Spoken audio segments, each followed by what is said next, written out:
Simple tense हमने देख लिया है, अभी बारी है हमको देखना है फ्यूचर कॉन्टिन्यूअस टेंस। तो फ्यूचर कॉन्टिन्यूअस टेंस में भी हम वैसे ही सिस्टमेटिकली पढ़ेंगे। सबसे पहले हमको अफर्मेटिव पढ़ना है, फिर निगेटिव और फिर इंट्रोगेटिव। तो सबसे पहले हमको देखना है अफर्मेटिव, जिसे मैंने यहाँ पे लिख दिया है, जिसे हम हिंदी में अफर्मेटिव को सकारात्मक भी बोलते हैं।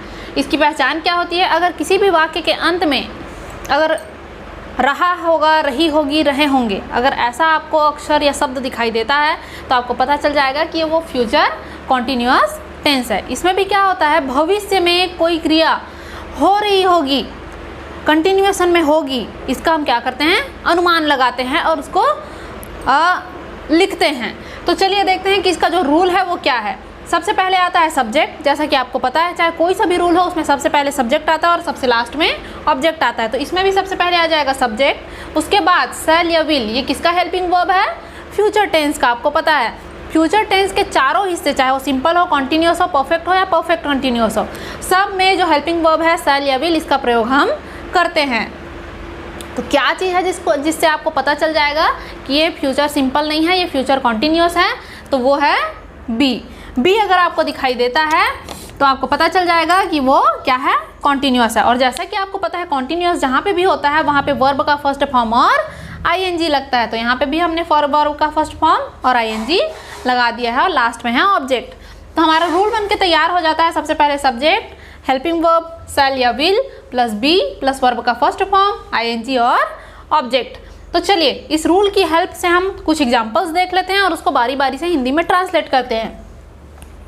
जो हमारा फर्स्ट रूल है वह टिकट कटा रहा होगा। तो जब आप नोटिस करेंगे तो वाक्य के अंत में है रहा होगा, तो हमने पहचान में लिखा है अगर रहा होगा, रही होगी, रहे होंगे ऐसा कुछ आता है तो हमको पता चल जाएगा वो फ्यूचर कॉन्टिन्यूअस है। तो फ्यूचर कॉन्टिन्यूअस है तो उसमें ये वाक्य किस प्रकार का है, अफर्मेटिव है, सकारात्मक है, ना तो ये नकारात्मक है ना ही प्रश्नात्मक है, यह अफर्मेटिव है। तो हमको अफर्मेटिव के इस रूल से इसको क्या करना है, ट्रांसलेट करना है। तो रूल क्या बोलता है कि सबसे पहले आएगा सब्जेक्ट, तो सब्जेक्ट के स्थान पे क्या दिखाई दे रहा है, वह। तो वह के लिए क्या हो जाएगा यहाँ पे, ही। वह को इंग्लिश में क्या बोलते हैं, ही। सब्जेक्ट के स्थान पे आ गया ही। शैल या विल, दोनों में से किसका प्रयोग करेंगे हम, विल का प्रयोग करेंगे। आपको पता है मैंने आपको लिखाया है, दो बॉक्सेस मैंने बताया था फ्यूचर सिंपल में कि फर्स्ट जो बॉक्स था उसमें मैंने बताया था ये जो हमारा है शैल, इसका उपयोग केवल दो लोगों के साथ होता है। अगर सब्जेक्ट के स्थान पे, अगर इस सब्जेक्ट के स्थान पे अगर आई या वी लिखा है तो ही हम शैल का प्रयोग करेंगे, अन्यथा हम विल का प्रयोग करेंगे। तो सब्जेक्ट के स्थान पे ही है, इसीलिए हमने किसका प्रयोग किया, विल का प्रयोग किया। फिर क्या आ जाएगा, बी आ जाएगा, तो उसको भी हम लिख लेते हैं यहाँ पे। तो ये हो गया बी, वर्ब का फर्स्ट फॉर्म, क्रिया का पहला रूप। तो क्या काम हो रहा है, टिकट कटाना। तो टिकट कटाना को हम बोलते हैं बाई। बाई करना मतलब खरीदना, और उसमें क्या लगा देना है, आईएनजी, तो हो जाएगा बाइंग। लास्ट में ऑब्जेक्ट, खरीद तो रहा है या कटा तो रहा है, लेकिन क्या चीज़, टिकट। तो हम यहाँ पे क्या लिख देते हैं, टिकट। तो सब्जेक्ट के स्थान पे आ गया ही। शैल और विल में से हमने किसका प्रयोग किया, विल का प्रयोग किया। फिर आ गया बी आ गया, है ना। वर्ब का फर्स्ट फॉर्म, क्रिया हो रहा है टिकट कटाना, जिसको हम बाई करना बोलते हैं, खरीदना, ठीक है। तो बाइंग हो गया, आईएनजी लगा दिया। लास्ट में ऑब्जेक्ट लगाना था, तो ऑब्जेक्ट के स्थान पे क्या है, टिकट, तो हमने यहाँ पे भी टिकट लिख दिया। चलिए अब देखते हैं सेकंड एग्जाम्पल को। हमारा जो सेकंड एग्जाम्पल है, वे अभी यात्रा कर रहे होंगे, इसमें भी आया है रहे होंगे। तो अब इसको ट्रांसलेट करेंगे तो सबसे पहले देखते हैं कि सब्जेक्ट के स्थान पे क्या है। तो हमको पता चलता है कि सब्जेक्ट के स्थान पे क्या लिखा है, वे। सब्जेक्ट के स्थान पे क्या लिखा है, वे। तो वे को हम इंग्लिश में क्या बोलते हैं, दे बोलते हैं, ठीक है। तो हम यहाँ पे लिख देते हैं दे। तो सब्जेक्ट के स्थान पे क्या आ गया, दे। शैल और विल, दोनों में से हमको किसका प्रयोग करना है, विल का। विल का ही प्रयोग क्यों किए, शैल का क्यों नहीं किए, क्योंकि शैल का प्रयोग किसके साथ होता है, आई और वी के साथ ही होता है। अगर यहाँ पे अगर ऐसा रहता कि वे अभी यात्रा कर रहे होंगे, है ना, और वो चीज़ बिल्कुल निश्चित होता, बाध्य होता, दृढ़ता होता, कंपल्सन होता, वहाँ पे ऐसी कंडीशन होती कि चाहे कुछ भी हो जाए, वो जो यात्रा कर रहे हैं वो काम किसी भी हाल में टल नहीं सकता। तो ऐसी अगर निश्चितता वाली अगर कंडीशन क्रिएट होती है तो मैंने आपको बताया था कि विल के जगह पे शैल का प्रयोग हो जाएगा, ठीक है। पर नॉर्मल अगर कंडीशन है तो वहाँ पे जो हमारा नियम बोलता है कि शैल हमको आई और वी के साथ लगाना है, और बाकी कुछ अगर दिखाई देता है तो उसके साथ किसका प्रयोग करेंगे, विल का प्रयोग करेंगे। तो सब्जेक्ट के स्थान पे आ गया दे, शैल और विल में से हमने किसको लगाया? विल, क्योंकि दे के साथ हमेशा विल का प्रयोग होता है। बी लिखा है इसलिए हम यहाँ भी क्या कर देते हैं? बी लिख देते हैं। वर्ब का फर्स्ट फॉर्म, क्रिया का पहला रूप, क्रिया क्या हो रहा है? यात्रा करना। तो यात्रा करना को क्या बोलते हैं? ट्रैवल बोलते हैं। यात्रा करना को क्या बोलते हैं? ट्रैवल। तो उसमें हमको क्या लगा देना है? ING। तो ये हो जाएगा डबल L करके ING, तो हो जाएगा travelling. They will be travelling, वे यात्रा कर रहे होंगे। ठीक है, कहाँ की यात्रा कर रहे होंगे? ऑब्जेक्ट के स्थान पे तो कुछ नहीं है, लेकिन हाँ एक चीज लिखा है अभी, तो अभी को क्या बोलते हैं? नाउ। तो they will be travelling now, वे अभी यात्रा कर रहे होंगे। थर्ड हमारा जो एग्जाम्पल है लिखा है सीता नृत्य कर रही होगी। इसमें भी देखिए रही होगी लिखा है। अब क्या करते हैं? खोजते हैं कि सब्जेक्ट के स्थान पे क्या लिखा है? सीता। तो हम ज्यों का त्यों लिख देते हैं, सब्जेक्ट के स्थान पे सीता। सीता किसी व्यक्ति का नाम है ना, तो उसके साथ क्या लगेगा? विल लगेगा। फिर किसका प्रयोग होगा? बी का प्रयोग होगा। वर्ब का फर्स्ट फॉर्म, क्रिया का पहला रूप और उसमें ING। तो क्रिया क्या हो रहा है? नृत्य करना। डू डांस नहीं लिखना, केवल आप डांस लिखते हो तो वो अपने आप में एक क्रिया है, तो इसलिए हम यहाँ पे क्या कर देंगे? डांस लिखेंगे, डू डांस नहीं लिखेंगे। और डांस में ही क्या हो जाएगा? है ना, ING लगा देंगे तो क्या हो जाएगा? ई हट जाएगा और क्या हो जाएगा यहाँ पे? डांसिंग। और लास्ट में ऑब्जेक्ट, तो ऑब्जेक्ट के स्थान पे कुछ है क्या? कहाँ पे नृत्य कर रही है? तो इस वाक्य में तो ऐसा कुछ नहीं दिखाई दे रहा है हमको कि कहाँ पे नृत्य कर रही है ना। तो ऑब्जेक्ट कुछ नहीं दिया है, इसलिए हम ऑब्जेक्ट को नहीं लिखेंगे। तो Sita will be dancing, Sita नृत्य कर रही होगी। तो इस प्रकार हमने क्या किया? फ्यूचर कॉन्टिन्यूअस का अफर्मेटिव देखा, सकारात्मक देखा, उसका नियम क्या होता है उसको हमने देखा, और उसके बाद हमने उसके 3 एग्जाम्पल्स देख लिए। अब फ्यूचर कॉन्टिन्यूअस में अफर्मेटिव देखने के बाद हम आगे बढ़ते हैं निगेटिव के तरफ। फ्यूचर कॉन्टिन्यूअस में अब हमने अफर्मेटिव के बाद अब हमको देखना है निगेटिव को। निगेटिव जिसे हम हिंदी में नकारात्मक भी बोलते हैं। तो चलिए देख लेते हैं उसका जो रूल है वो क्या है। तो यहाँ पे मैंने लिखा है इसका रूल। सबसे पहले सब्जेक्ट आएगा, फिर शैल या विल, फिर नॉट, और बी वर्ब का फर्स्ट फॉर्म, उसमें ING और ऑब्जेक्ट। तो डिफरेंस क्या है? जब आपने अफर्मेटिव को देखा था तो सेम यही रूल था, बिल्कुल यही रूल था एज इट इज। डिफरेंस क्या है? केवल नॉट लग गया है। नॉट क्यों लगा? क्योंकि ये निगेटिव या नकारात्मक टाइप का है। हाँ, आपको याद रखना है इसकी पोजीशन को। नॉट कहाँ पे लगता है? हमेशा शैल और विल के बाद लगेगा और बी से पहले लगेगा। ठीक है, अगर इसको आप याद रखते हैं तो बहुत ही आसानी से हिंदी से इंग्लिश में आप ट्रांसलेट कर सकते हैं किसी भी सेंटेंस को। एग्जाम्पल के लिए मैंने यहाँ पे फर्स्ट सेंटेंस लिया है, चोर चोरी नहीं कर रहा होगा। तो चोर को हम बोलते हैं थीफ, चोरी करना, स्टील करना। नहीं के लिए निगेटिव नॉट आ जाएगा। ठीक है, तो चलिए आगे बढ़ते हैं, इसको हम ट्रांसलेट करते हैं। तो सबसे पहले हमको चाहिए सब्जेक्ट। सब्जेक्ट के स्थान पे क्या है? चोर। तो चोर को बोलेंगे हम थीफ। ठीक है, तो द थीफ, शैल और विल दोनों में से किसका प्रयोग करेंगे? विल का प्रयोग करेंगे, क्योंकि शैल का प्रयोग तो केवल I और V के साथ होता है। तो विल का प्रयोग करेंगे। क्यों? क्योंकि सब्जेक्ट के स्थान पे क्या है? The thief. तो सब्जेक्ट के स्थान पे आ गया द थीफ। शैल और विल में से हमने किसको लिया? विल को। फिर क्या आ जाएगा? नॉट। तो हमने यहाँ पे लिख दिया नॉट। उसके बाद आएगा बी, वर्ब का फर्स्ट फॉर्म, क्रिया का पहला रूप। क्रिया क्या हो रहा है? चोरी करना क्रिया है, तो उसको क्या बोलते हैं हम? स्टील। स्टील मतलब चोरी करना, तो उसमें लगा देना है ING, तो हो जाएगा स्टीलिंग। क्या हो जाएगा? स्टीलिंग। क्या चोरी कर रहा है? दिया है क्या? नहीं। अगर यहाँ पे दिया रहता कि कोई जेवरात है या कुछ भी चीज़ है, पैसे हैं, तो वो आ जाता ऑब्जेक्ट के स्थान पे। तो ऑब्जेक्ट के स्थान पे तो कुछ चीज़ दिया नहीं है जिसकी वो चोरी कर रहा है, तो हम नहीं लिखेंगे क्योंकि दिया नहीं है। सेकंड जो हमारा एग्जाम्पल है, वे अंग्रेजी नहीं बोल रहे होंगे। तो देखिए जरा, इसमें सब्जेक्ट के स्थान पे क्या है? वे। तो वे को हम क्या बोलते हैं? दे। दे के साथ और शैल विल में से किसका प्रयोग होगा? विल का प्रयोग होगा। नॉट, या देखिए विल नॉट लिखे हैं तो विल नॉट के जगह पे आप वोंट का प्रयोग भी कर सकते हैं। आपको पता है विल और नॉट दोनों के स्थान पे हम वोंट का प्रयोग भी कर सकते हैं। तो आपके समझने के लिए मैंने यहाँ पे विल नॉट लिखा है। सब्जेक्ट के स्थान पे दे, शैल और विल में से हमने किसको लिया? विल को लिया। नॉट हमने लिख दिया बी, तो बी को भी लिख देते हैं। उसके बाद वर्ब का फर्स्ट फॉर्म, क्रिया क्या हो रहा है? बोलना। तो बोलना को क्या बोलते हैं? स्पीक। ठीक है, तो क्रिया के स्थान पे क्या आ गया? स्पीक। उसमें लगा देना है क्या? ING, तो बन जाएगा स्पीकिंग। लास्ट में लिखना है हमको ऑब्जेक्ट। तो ऑब्जेक्ट के स्थान पे क्या है? अंग्रेजी। बोल तो रहा है लेकिन क्या, वो नहीं बोल रहा है, लेकिन क्या नहीं बोल रहा है? अंग्रेजी। तो अंग्रेजी को हम क्या बोलते हैं? इंग्लिश बोलते हैं। चलिए थर्ड एग्जाम्पल को देखते हैं। थर्ड एग्जाम्पल में लिखा है तुम गाड़ी नहीं चला रहे होगे। तो सब्जेक्ट के स्थान पे जरा देखिए क्या लिखा है? तुम। तो तुम को हम क्या बोलते हैं? यू। शैल और विल में से किसका प्रयोग करेंगे? विल। फिर क्या आ जाएगा? नॉट। तो यू विल नॉट। फिर क्या आएगा? बी। वर्ब का फर्स्ट फॉर्म, क्रिया का पहला रूप। क्रिया क्या हो रहा है? चलाना, गाड़ी को चलाना। उसको हम क्या बोलते हैं? ड्राइव बोलते हैं।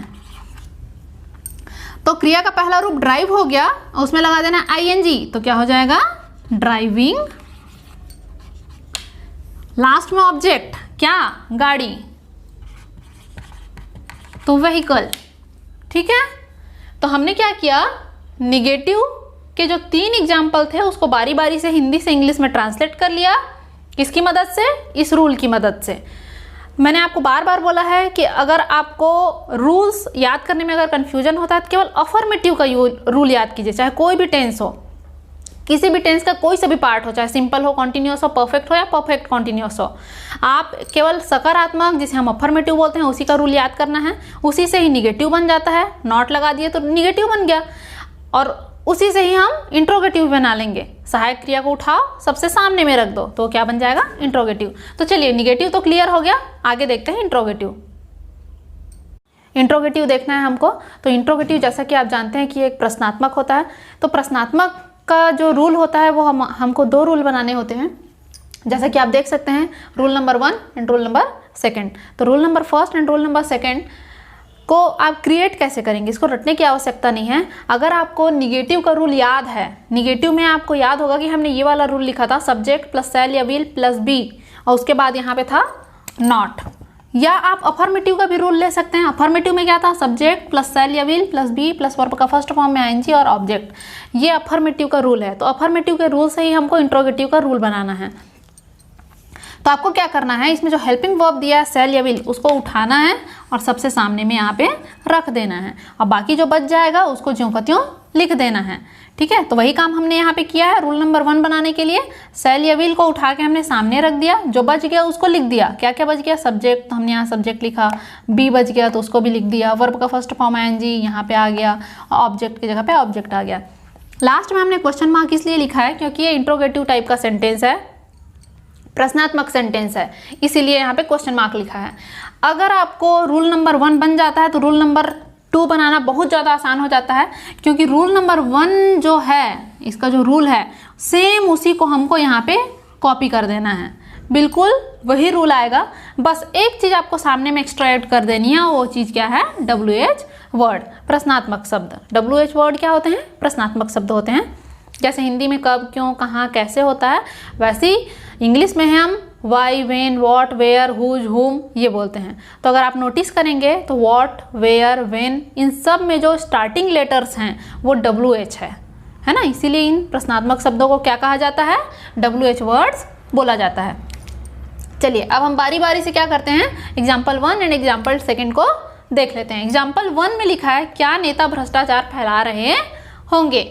क्या बोल रहा है? मतलब प्रश्न कर रहा है, प्रश्नात्मक है, इंट्रोगेटिव है। तो हमको क्या करना है? इसके लिए रूल नंबर 1 लगेगा या 2, उसको कैसे क्लियर करते हैं कि अगर कोई भी प्रश्नात्मक शब्द है, अगर वो इस वाक्य के शुरू में आएगा या अंत में आएगा, तो उसके लिए हम क्या करेंगे? रूल नंबर 1 को फॉलो करेंगे। अगर ये जो प्रश्नात्मक शब्द होता है, जैसे कि इसमें क्यों, अगर वाक्य के बीच में आता है तो उसके लिए हम क्या करते हैं? रूल नंबर 2 को फॉलो करते हैं। अगर प्रश्नात्मक शब्द किसी भी वाक्य के शुरू में या अंत में आता है तो उसके लिए रूल नंबर 1 को फॉलो करेंगे। अगर यहाँ पे कहीं पे भी, लेकिन वाक्य के बीच में अगर प्रश्नात्मक शब्द आता है तो उसके लिए हम क्या करेंगे? रूल नंबर 2 को फॉलो करेंगे। तो चलिए हम इन्हीं रूल की मदद से क्या करते हैं, बारी बारी से इन दोनों एग्जाम्पल को ट्रांसलेट कर लेते हैं। फर्स्ट लिखा है क्या नेता भ्रष्टाचार फैला रहे होंगे। तो हमें सबसे पहले क्या लिखना है? शैल या विल। तो हमको दोनों में से किसी एक को लिखना है, तो शैल लिखेंगे या विल, ये बड़ा कंफ्यूजन है, तो इसीलिए हम यहाँ पे थोड़ा सा स्पेस छोड़ दिए रहते हैं। ठीक है, क्योंकि शैल या विल लगेगा ये डिसाइड होता है हमारे सब्जेक्ट पे। तो यहाँ पे देखो सब्जेक्ट के स्थान पे कौन है? लीडर है ना।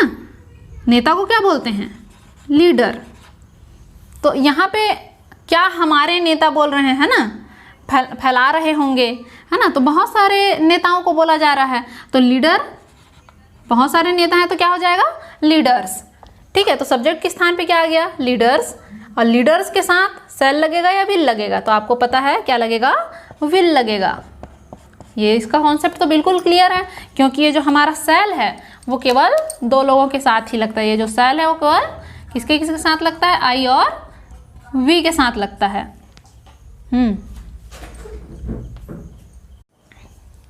तो ये जो सेल है वो केवल आई और वी के साथ लगता है, इसीलिए हमने यहाँ पे सेल और विल में से किसको सेलेक्ट किया? विल को सेलेक्ट किया। क्यों विल को सेलेक्ट किया? क्योंकि हमारे सब्जेक्ट के स्थान पे कौन है? लीडर्स हैं। उसके बाद हमको क्या चाहिए? बी चाहिए। तो चलिए हम लिख देते हैं बी यहाँ पे। उसके बाद वर्ब का फर्स्ट फॉर्म, क्रिया का पहला रूप। क्रिया क्या हो रहा है? फैलाना। तो फैलाना को क्या बोलते हैं हम इंग्लिश में? स्प्रेड बोलते हैं। फैलाना को क्या बोलते हैं?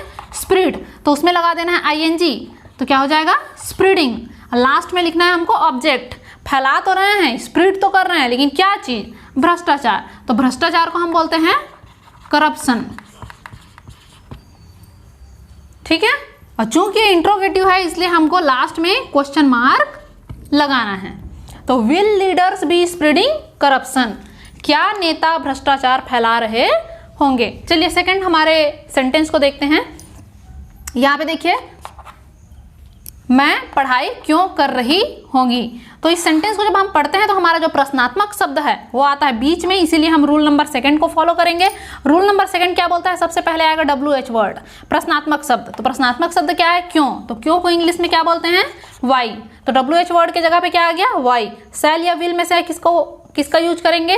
वो डिपेंड करता है हमारे सब्जेक्ट पे। तो सब्जेक्ट के स्थान पे यहाँ पे क्या दिखा है? मैं। तो मैं को बोलते हैं आई, है ना, इस सब्जेक्ट के स्थान पे है आई। तो आई के साथ किसका प्रयोग होता है? हमेशा सेल का। तो इसीलिए यहाँ पे क्या आ जाएगा? सेल। तो स्टार्टिंग से देखते हैं, WH वर्ड के जगह पे आ गया वाई। सेल और विल में से हमने किसको सेलेक्ट किया? सेल को। क्यों सेलेक्ट किया? क्योंकि हमारा जो सब्जेक्ट है उसके स्थान पे कौन है? आई। अब क्या हमको लिखना है? बी। बी लिखने के बाद वर्ब का फर्स्ट फॉर्म, उसमें आईएनजी, क्रिया का पहला रूप। क्रिया क्या हो रहा है? पढ़ाई करना, जिसको हम बोलते हैं स्टडी। ठीक है, तो स्टडी हमारा क्रिया है, पढ़ाई करना, उसमें लगा देना है हमको आईएनजी। ऑब्जेक्ट कुछ दिया है क्या? कहाँ पढ़ रही है, कैसे पढ़ रही है? नहीं दिया है। तो ऑब्जेक्ट नहीं दिया है तो हम ऑब्जेक्ट को छोड़ देंगे। ठीक, और यहाँ पे हमारा जो सेंटेंस है वो क्या हो जाता है? कंप्लीट हो जाता है। तो इस प्रकार हमने फ्यूचर कॉन्टिन्यूअस को कंप्लीट कर लिया है। फ्यूचर कॉन्टिन्यूअस के बाद नेक्स्ट वीडियो में आपको मिलेगा फ्यूचर परफेक्ट टेंस। तो आप इसी तरह के वीडियो अगर देखना चाहते हैं, आपको ग्रामर पे बेस्ड पूरे टेंस पे मैं वीडियो लेके आऊँगी, तो आप इसे प्लीज़ लाइक कीजिए, शेयर कीजिए अपने फ्रेंड्स के साथ और बाकी स्टूडेंट्स के साथ, ताकि उनको भी जानकारी मिल सके। कमेंट बॉक्स में अगर आपके कोई डाउट है तो आप उसे पूछ सकते हैं, और बेल आइकन को प्रेस कीजिएगा, क्योंकि जब भी मैं नई वीडियोस डालती हूँ तो उसका नोटिफिकेशन आपको मिल जाए। Thank you.